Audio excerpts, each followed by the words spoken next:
Morning dears, सब बात करते हैं आज गोल्ड की पोजीशन की। पहले हम अपनी कल की एनालाइज देख लेते हैं। कल हमने जब गोल्ड को एनालाइज किया तो यहाँ 2500 के आसपास था, और मैंने यही कहा था कि यहाँ से जो है वो ये एरिया 2495 से 94 का एरिया इम्पोर्टेंट हो सकता है तो माइनर लेकिन इम्पोर्टेंट हो सकता है। अगर इस एरिया को स्टे करता है तो यहाँ से जो है वो सेम 2511 का एरिया है, और अगर इस एरिया से रिजेक्ट होता है तो फिर 2483 तक, और अगर इसको ब्रेक करता है तो फिर जो है वो 2530 से 35 तक जा सकता है। और यहाँ पर जो पोजीशन बनी वो आपके सामने है।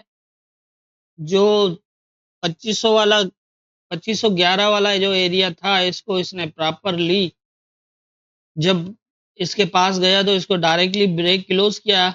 H1 का क्लोज भी अंदर लगा, और उसके बाद जो है वो ये ऊपर निकल गया। ऊपर फर्स्ट रेजिस्टेंस ब्रेक हुआ था डायरेक्टली, तो नीचे प्रॉपर सपोर्ट ना होने की वजह से ये सेकंड रेजिस्टेंस एरिया से तो रिजेक्ट होने के बहुत ज़्यादा चांसेस थे।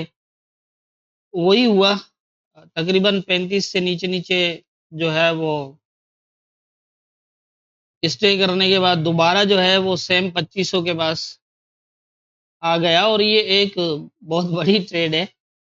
यहाँ से अगर बाय की ना मिले तो यहाँ से अगर सेल भी की जाए तो 300 पिप, जैसा कि मैंने कल भी बताया था कि ऊपर के एरियाज जो भी होंगे वो एक हाई रिजेक्शन एरियाज होंगे। यहाँ से जब भी मार्केट रिजेक्ट होगी तो एक अच्छा वाला जो है वो मूव करेगी, और उसी तरह से जो है वो यहाँ से भी वही किया कल। 300 पिप जो है वो ऊपर से नीचे की तरफ, और नीचे से ऊपर जो है वो 300 पिप की ट्रेड हुई। अब ये दोनों चीज़ें थी। अगर आप यहाँ से बाय कर सकते थे, इसके ऊपर स्टे करते आप 94 के नीचे, आपका एसएल था, यहाँ से ट्राई कर सकते थे 10-20 पिप की एसएल पे, और ये डायरेक्ट ब्रेक हुआ तो आप होल्ड भी कर सकते थे यहाँ तक। एक ये ट्रेड थी और एक ये ट्रेड थी कि जब यहाँ से ये ब्रेक क्लोज नहीं कर पा रहा था H1 के अंदर भी, आप देखें क्लोज नहीं लगे इसके, और पूरा जोन ब्रेक तो नहीं हो पाया इससे। तो जब ब्रेक करने के बाद ये नीचे की तरफ स्टे कर रहा था तो आप यहाँ से इजीली सेल भी कर सकते थे, और आपका 36 का एसएल, क्योंकि मैंने जैसे बताया कि लेवल से थोड़ा ऊपर जो है वो आपको एसएल रखना है। तो ये 35 का लेवल था, आप 36 का एसएल रखते और यहाँ से जहाँ से दिल चाहे सेल कर लेते। सपोर्ट तो इसके पास फिलहाल तो यही कह सकते हैं कि सेम एरिया, क्योंकि ये नीचे से प्रॉपर सपोर्ट पे नहीं था तो कम से कम यहाँ तक तो आना ही था। लेकिन आप 300 पिप की मूव हुई है, आप तो जितना होल्ड कर सकते हैं आपके अंदर होल्डिंग पावर के हिसाब से आप कर सकते थे। तो इस तरह से जो है वो लेवल के ऊपर ट्रेड की जाती है। आपको लेवल तक मार्केट का वेट करना पड़ता है, और उसके ऊपर आपको कंफर्मेशन का भी वेट करना पड़ता है। उसके बाद फिर जब कंफर्मेशन हो जाए तो फिर जो है वो आप इजीली रिस्क ले सकते हैं। जब तक कंफर्मेशन नहीं होती तब तक आपको वेट करना चाहिए, और मैं आपको कंफर्मेशन के हवाले से भी बता देता हूँ। M15 में चलते हैं हम। अब यहाँ पर देखें पोजीशन सीधी सी पड़ी हुई है। ये जब एरिया पहले ब्रेक हुआ था तो इसको दोबारा इसने M15 में ब्रेक नहीं किया था, मतलब यहाँ से एक स्ट्रॉन्ग ब्रेकआउट था, और फिर ये इसके पास आने के बाद एक अच्छा खासा बुलिश क्लोज था। और जैसा मैंने कल भी बताया था कि ट्रेंड स्ट्रॉन्ग है और बाई की तरफ दिखा रहा है, तो उसी हिसाब से आप अगर देखें कि एक ये तकरीबन जो है वो अच्छा खासा बुलिश, उसके बाद दो छोटे सेल क्लोज थे, उसके बाद फिर बुलिश क्लोज था, तो मतलब ये 2500 के आसपास जो है वो अच्छी पोजीशन दे रहा था यहाँ से काफ़ी।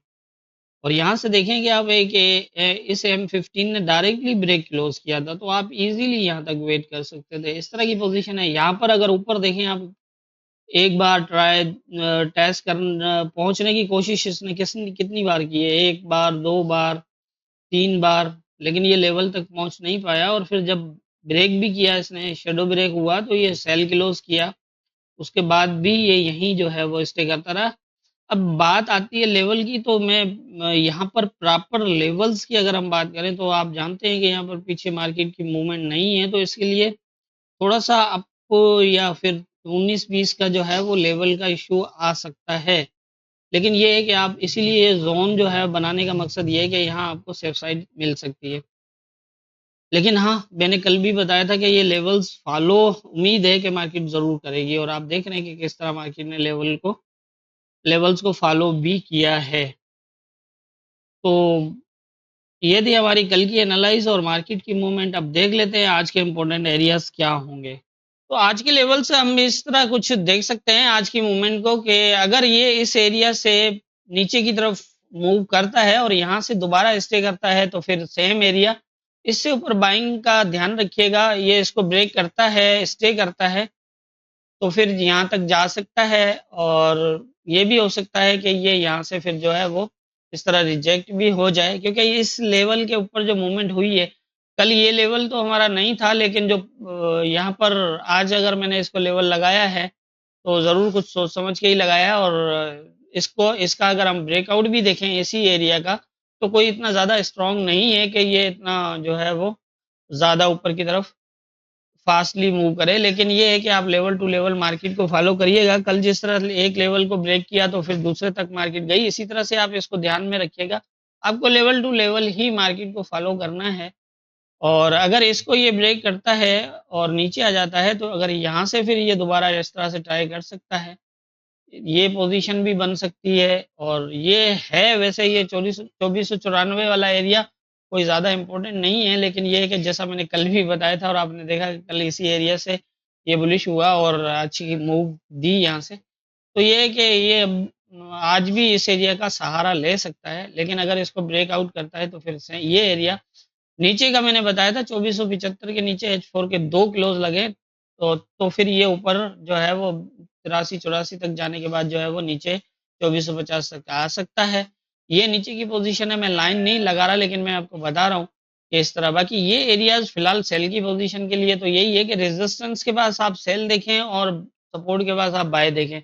चाहे मार्केट मतलब कुछ भी दिखा रही हो, लेकिन अगर मार्केट सपोर्ट दिखा रही है तो आप बाय कर सकते हो सपोर्ट के ऊपर, क्योंकि हमारे लेवल्स में कोई इतनी बड़ी कहानी तो नहीं है। 30-40 पिप की 50 पिप का ऐसा लगता है, लेकिन टारगेट हमारा 100 पिप से तो कम नहीं होता। अगर यहाँ से हम देखें तो 2509 से लेकर और 2524 है, 150 पिप की जो है वो यहाँ से टारगेट है। बल्कि और एसएल अगर हम देखें तो सिर्फ 50 पिप की है, 2509 से 2504 की।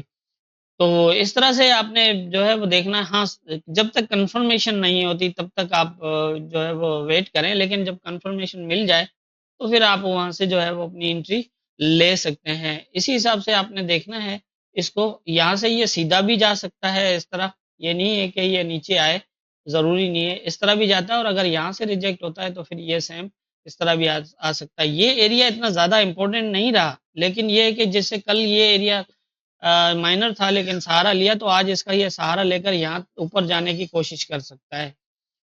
लेकिन क्योंकि ये ब्रेक हो चुका है, ये देखें अब ब्रेक कल किया है इसने, तो ये सीधा भी इसको ब्रेक कर सकता है। आप यहाँ से थोड़ा-सा ध्यान रख के फिर जो है वो अपनी पोज़ीशन देखिएगा। तो मेरे हिसाब से आज की जो इम्पोर्टेंट एरियाज़ हैं, ज़्यादा यही देखे जा रहे हैं कि 2509 से लेकर और 24 वाला यही है। इससे ऊपर ब्रेक करता है तो फिर ये वाला एरिया है, इसको स्टे करता है तो यहाँ तक, यहाँ से रिजेक्ट होता है तो यहाँ तक, और इसको भी ब्रेक कर सकता है और इसको स्टे भी ले सकता है। तो आप लेवल टू लेवल देखिएगा। मेरे हिसाब से आज के इम्पोर्टेंट एरियाज़ यही हैं, बाकी होना क्या है ये तो ऊपर वाला बेहतर जानता है। दुआओं में याद रखिएगा।